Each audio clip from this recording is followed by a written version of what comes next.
A year on Earth is measured by one complete trip around the Sun. Seems simple enough, but there is a problem.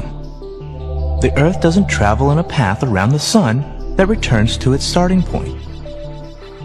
So how do we know when a year starts or ends?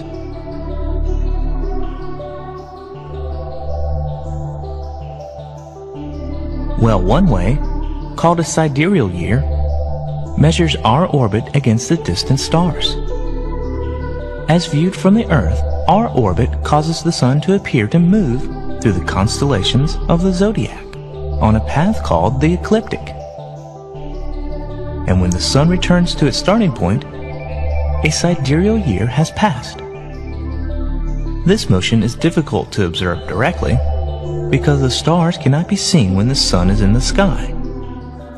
However, if you look at the sky before each dawn, the annual motion is very noticeable. The last stars seen to rise are not always the same, and within a week or two, an upward shift can be noted. As an example, in July in the northern hemisphere, Orion cannot be seen in the dawn sky, but in August, it becomes easily visible. Measuring a year this way gives a period that is 365 days, 6 hours, 9 minutes, and 10 seconds long.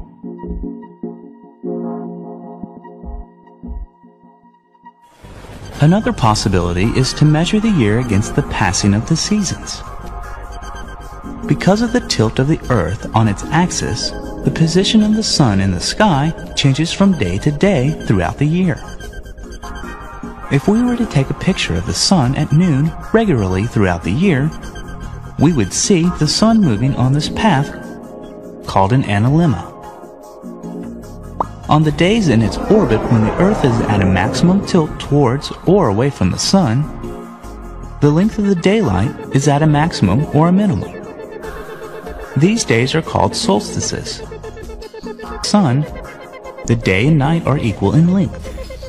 These are the equinoxes, and the Sun will be at this crossover position in the analemma. When the Sun goes from one vernal equinox to the next, a tropical year has passed. Measuring this way gives a year that is 365 days, 5 hours, 48 minutes, and 46 seconds long.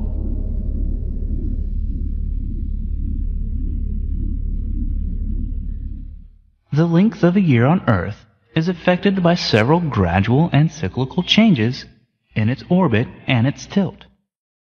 First, there is the precession of the Earth's axis. Over a period of about 26,000 years, the Earth's axis traces out a circle in the sky. One result of this is that the North Star changes over time.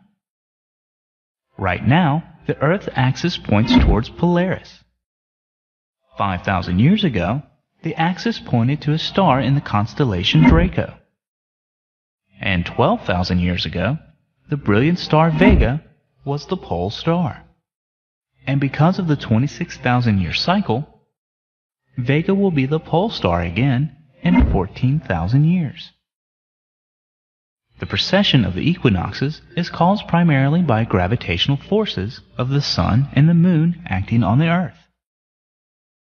While the axial tilt is the primary cause of seasons on the Earth, the distance from the Sun, which changes throughout the year because of the elliptical shape of the Earth's orbit, contributes a small bit of temperature variations throughout the year as well. When the axis is aligned so it points towards the Sun during perihelion, one hemisphere will have a greater difference between the seasons, while the other hemisphere will have milder seasons. The hemisphere, which is in summer at perihelion, will receive much of the corresponding increase in solar radiation. But that same hemisphere will be in winter at aphelion and have a colder winter. The other hemisphere will have a relatively warmer winter and cooler summer. When the Earth's axis is aligned such that aphelion and perihelion occur near the equinoxes, the northern and southern hemisphere will have similar contrast in the seasons. At present, Perihelion occurs during the southern hemisphere summer seasons when other factors are equal.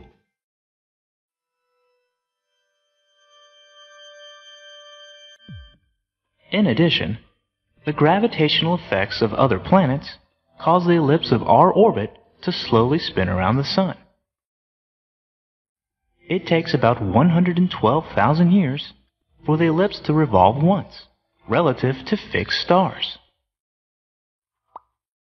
When considered together, the two forms of precession add, and it takes about 21,000 years for the solstice to go from aphelion to aphelion.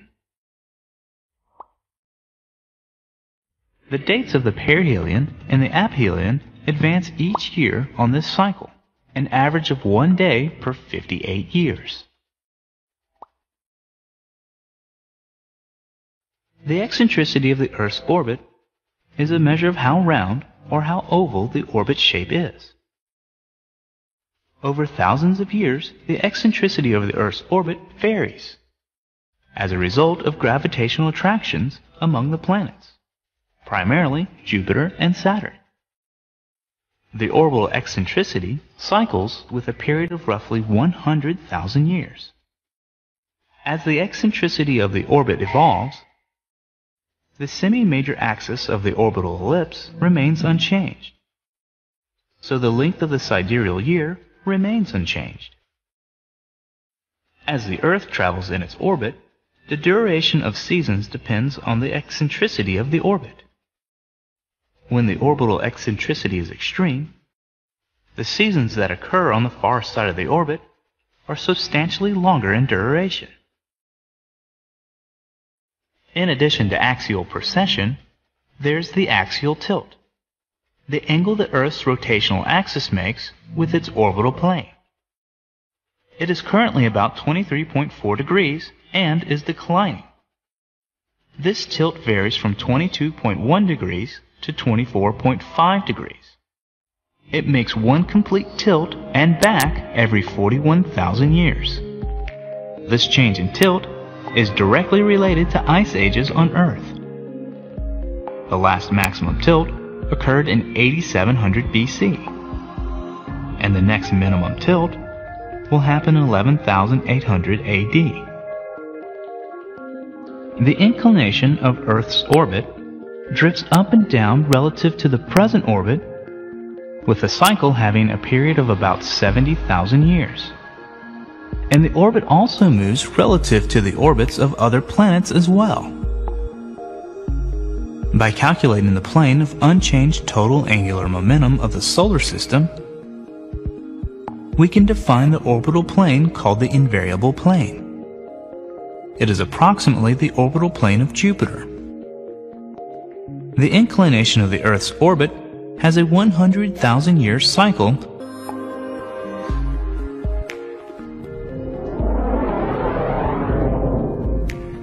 A year on Earth is directly determined by all the various orbital motions of the Earth. So, if someone tells you how many years old they are, you might ask them, is that sidereal, tropical, or anomalous years?